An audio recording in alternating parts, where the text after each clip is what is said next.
Sepasang kekasih yang telah direstui kedua orang tuanya adalah pria yang tampan dan gadis yang cantik jelita sedang bernaung di bawah pohon rindang menghindari panasnya matahari.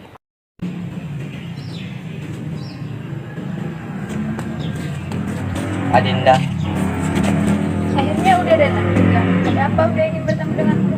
ini sekuntum bunga untukmu. Terima kasih udah. Begini Dinda, Uda ingin melanjutkan pendidikan ke Jakarta setelah Uda selesai sekolah nanti. Kalau itu yang terbaik, pergilah. Aku akan baik-baik saja. Dinda, 2 minggu lagi Uda akan pergi ke Jakarta. Jangan lupa kabarkan aku udah. Tentu saja Dinda. Datuk Maringgi sangat gundah. Ia iri hati terhadap Sulaiman karena bisnisnya yang maju, sehingga timbullah niat jahat untuk menjatuhkan Sulaiman dengan berbagai cara. Aku tidak suka melihat Sulaiman sukses. Berani-berani yang dia menyaingi bisnisku. Akan kuhancurkan bisnisnya. Pengawal! Pengawal! Iya Tuan, siap. Pergi kau ke toko Sulaiman. Bakar toko tersebut. Jangan biarkan apapun tersisa. Aku ingin dia jatuh miskin dan takluk pada diriku. Siap Tuan.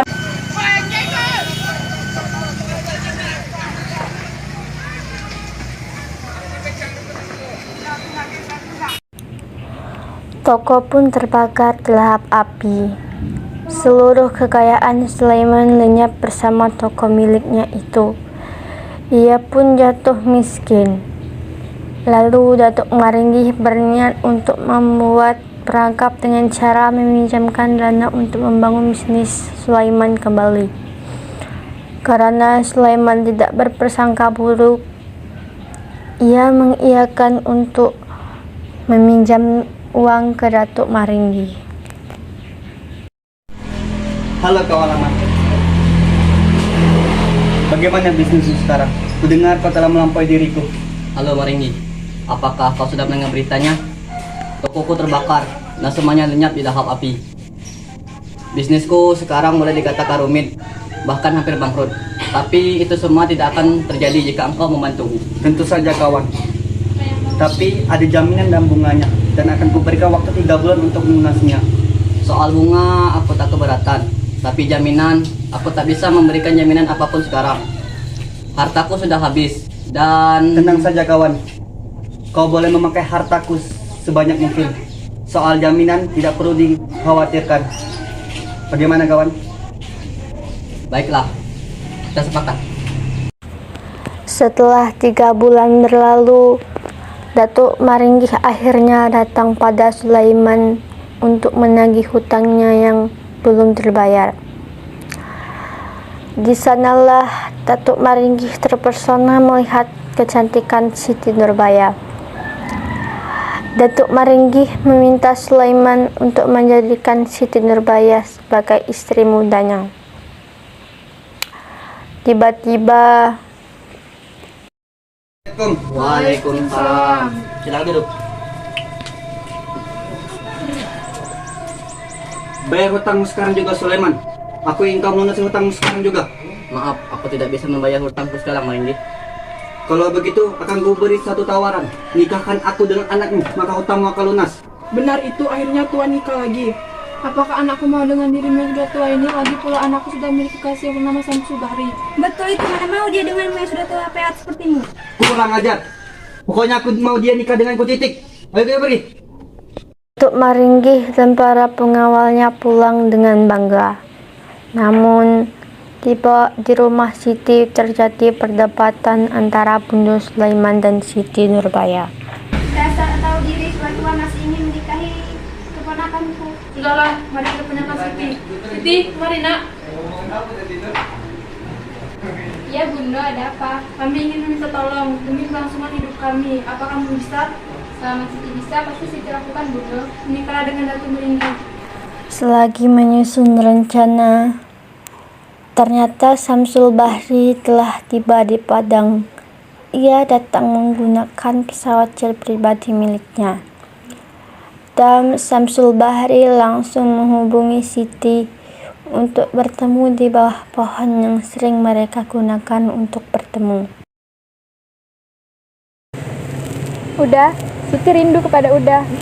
Udah pun begitu. Siti, benarkah itu yang terjadi? Aku tak percaya. Aku tetap menyayangimu, Uda. Aku terpaksa, Uda. Tenang saja Siti, aku sudah merencanakan sesuatu dengan Bibi. Dan ini cara untuk memanggil Bibi jika kita diganggu olehnya. Ternyata itu yang udah bicarakan di telepon dengan Bibi kemarin. Ya, ini adalah cara yang terbaik untuk kita. Aku resah harus menunggu lama. Aku akan tetap menunggumu. Saat mereka asyik berduaan di bawah pohonnya rindang, tiba-tiba datang Datuk Maringgi yang mendosa Siti untuk meninggalkan Samsul. Hei kau Siti, enak sekali kau duduk di sini. Oh, jadi ada si tua yang lagi ngoceh. Lancang sekali mulutmu. Dia ini calon tunanganku. Akan kubunuh kau kalau pergi sana. Dia calon istriku. Aku tak takut kepadamu.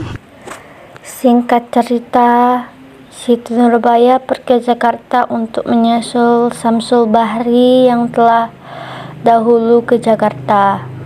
Tiba-tiba datanglah pengawal Datuk Maringgi yang menyamar. Ia memberi lemang ke Siti yang telah diracuni. Siapa kau? Nak, ini ada titipan dari bundamu Lemang, katanya untuk bekalmu. Terima kasih. Karena Siti tidak tahu lemang itu berisi racun, ia pun meninggal seketika di saat di jalan. Dan Samsul Bahri saat mendengar itu sangat sedih. Ia tak mengira ternyata kekasihnya meninggal karena ingin mendapatkan cinta. Samsul Bahri menelpon Bundo untuk membantu. Ia membalas Datuk untuk kedua kalinya lewat jarak jauh. Samsul Bahri pun menelpon Bundo Siti. Bundo, bantu saya membalaskan dendam untuk Datuk. Dia telah membunuh kekasihku. Sudahlah nak, ikhlaskan saja. Samsul Bahri pun mendatangi Datuk Maringgi karena ingin langsung membalaskan dendamnya. Maringgi, lama tak jumpa. Bagaimana kabar Siti setelah kau merebutnya dariku untuk selamanya? Oh Samsul, apakah kau masih bersedih atas kematian Siti? Sungguh kasihan sekali dirimu. Datuk Maringgi, tutup mulutmu. Aku akan membunuhmu. Sungguh tragis kisah ini. Kisah di mana semua orang terkasih meninggal karena hati kotor dan perselisihan yang dimulai oleh Datuk Maringgi.